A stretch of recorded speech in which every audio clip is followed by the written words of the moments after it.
Hi everyone, welcome back. It is April 24th and we are looking at my grass leaf orchids. I got these from Seed and Gay maybe 2 years ago. Please ignore the next door neighbors screaming in the yard. Anyways, where was I at? Okay, so it's April and these usually grow from their corms, which are, they kind of look like insects.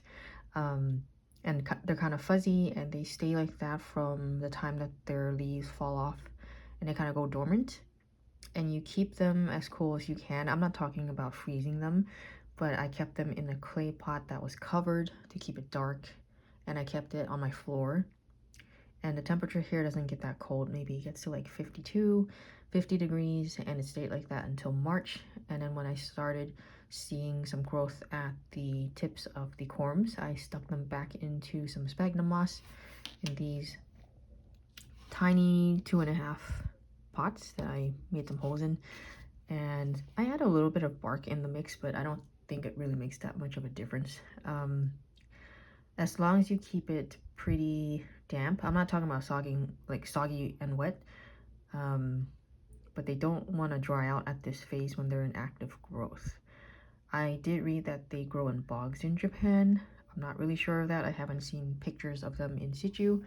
But regardless, I don't let them dry out at the stage. And so here we have two. These are basically my second time with these corms. So last year I planted them into the moss and I took them out of the moss, and there were maybe 1 or 2 new corms that formed. They kind of grow like peanuts, like they form more at the base and then you can have more plants after each season. So I didn't really grow these very well, so I only got like 1 extra corm. I don't know if that's normal or not. So these are, I don't think these are the original corms that I had planted last year. So they're second generation, at least in my care. I don't know how many times they've been regenerated from the mother plant when I got these. But, so you see the size difference is, I think this corm was just in the worst condition when I planted it in the moss. So they were both planted around the same time, both showed growth at the same time, but the size is so much smaller on this one.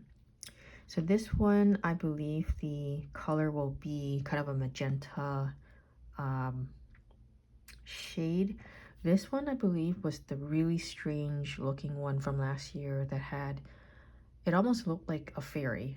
I don't know how to describe it, but it was a very strange shape. I hadn't been able to locate on Google Images anywhere when you look up this orchid, and I was hoping that this one was that one, but we will see if this one survives and I can show you what I mean maybe a few weeks from now. So a little close-up of the flower, you see that there is kind of a little spur at the bottom, and then it starts to fan out and have some patterns on the flower. The flower itself, and I'm holding a, what is this? An eyebrow pencil. It is barely, it's not even a centimeter big. It's much smaller than that. But these are really cute. If you have a lot of them planted in a pot, it looks really nice. It gives that kind of minimal, almost that Japanese, you know, that floral arrangement that you see sometimes in Japanese hotels. I like that really minimal kind of look of these plants.